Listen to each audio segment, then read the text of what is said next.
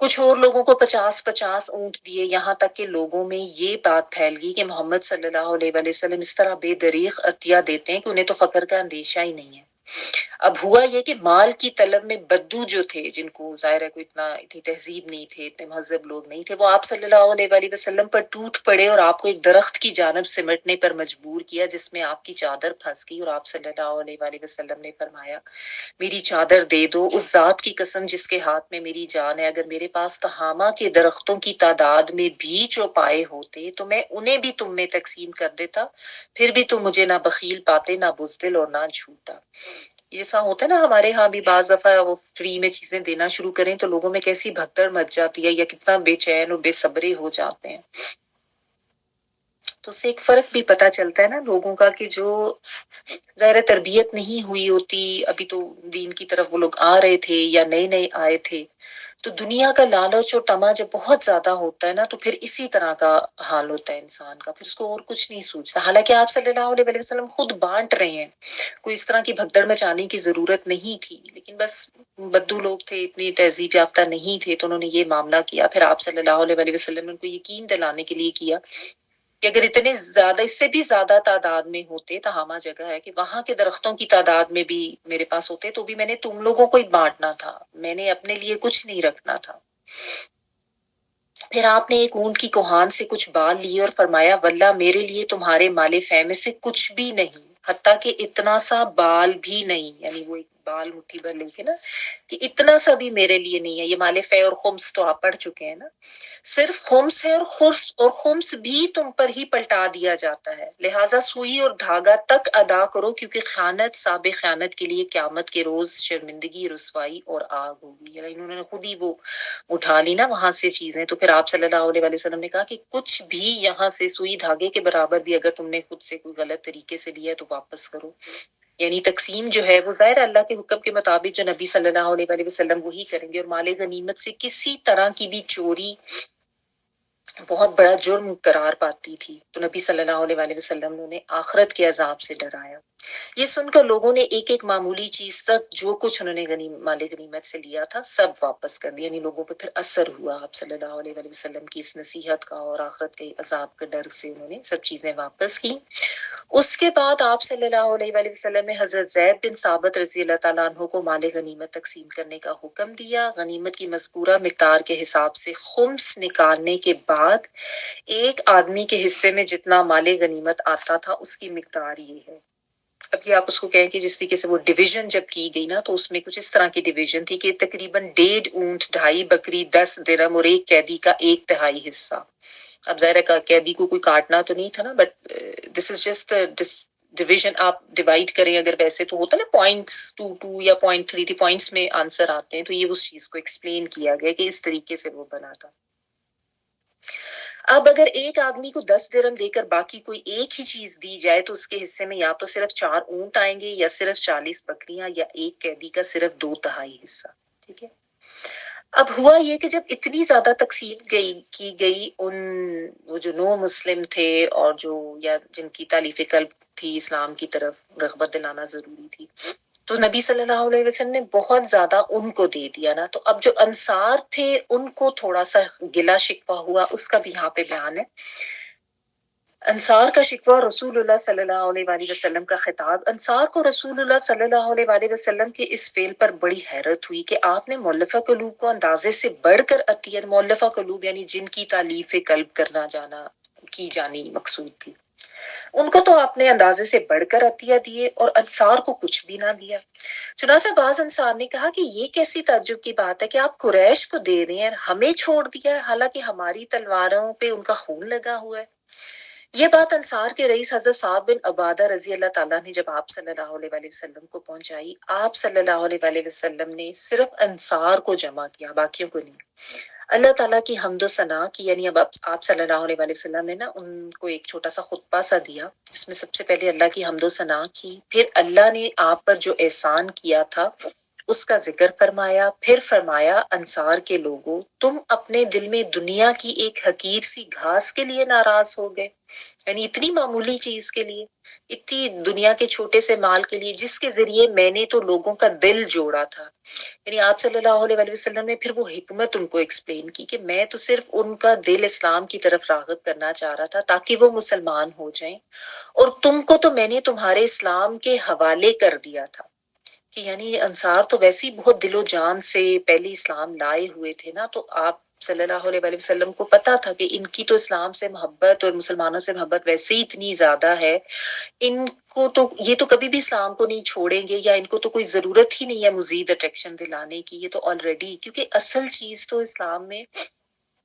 مال و دولت تو نہیں ہے نا، آخرت کا مال اور آخرت کی کامیابی، اور آپ کہہ لیں کہ آخرت کا جو انسان کا مال نامہ بھاری ہونا چاہیے، اور وہاں کا بینک بیلنس میٹر کرتا ہے نا. یہ دنیاوی چیزیں تو سب وقتی ہوتی ہیں، سب عارضی ہیں، اور سب بالکل ہی ایسے آپ کہہ لیں کہ بے قیمت چیزیں. تو بہرحال نبی صلی اللہ علیہ وسلم نے ان کو یہ بتایا کہ میں نے تو تمہیں تمہارے اسلام کے حوالے کر دیا تھا. اے انصار، کیا تم اس سے راضی نہیں ہو کہ لوگ اونٹ اور بکریاں لے جائیں اور تم رسول اللہ صلی اللہ علیہ وسلم کو لے کر اپنے ڈیروں میں جاؤ؟ دیکھیے کتنی خوبصورت بات آپ صلی اللہ علیہ وسلم نے کہی نا، کہ وہ تو دنیا کا مال لے کے جا رہے ہیں تمہارے ساتھ، مطلب اللہ کا رسول، کیونکہ ان کو یہ بہت تھا نا کہ کہیں نبی صلی اللہ علیہ وسلم مکہ میں ہی نہ رک جائیں اور شاید واپس ہی نہ آ جائیں. تو پہلے بھی نبی صلی اللہ علیہ وسلم نے ان کی تسلی کرائی تھی. تو انہوں نے کہا کہ تمہارے لیے کیا زیادہ قیمتی بات ہے کہ وہ لے جائیں اونٹ اور بکریاں، اور تم اللہ کے رسول کو لے کر اپنے ڈیروں میں جاؤ صلی اللہ علیہ وسلم. اس ذات کی قسم جس کے ہاتھ میں محمد کی جان ہے صلی اللہ علیہ وسلم، اگر ہجرت نہ ہوتی تو میں بھی انصار کا ایک فرد ہوتا، اور اگر سارے لوگ ایک راہ پر چلیں اور انصار دوسری راہ پر چلیں تو میں بھی انصار ہی کی راہ چلوں گا. اے اللہ، انصار پر رحم فرما، اور انصار کے بیٹوں پر اور انصار کے پوتوں پر. یعنی آپ صلی اللہ علیہ وسلم نے اتنی زیادہ ان کی تعریف کی، ان کے ساتھ اتنی زیادہ اپنی محبت کا اظہار کیا، اور پھر اللہ سبحانہ تعالیٰ سے ان کے لیے رحم مانگا. تو نبی صلی اللہ علیہ وسلم کی طرف سے رحمت کی دعا، ان کے لیے محبت کا اظہار، کوئی چھوٹی معمولی بات تو نہیں تھی نا. اس پر وہ لوگ اتنا روئے کہ داڑیاں تر ہو گئی، اور کہنے لگے کہ ہم راضی ہیں کہ ہمارے حصے میں اور نصیب میں رسول اللہ صلی اللہ علیہ وسلم. سبحان اللہ. اس کے بعد رسول اللہ صلی اللہ علیہ وسلم واپس آ گئے، اور انصار بھی واپس ہو گئے.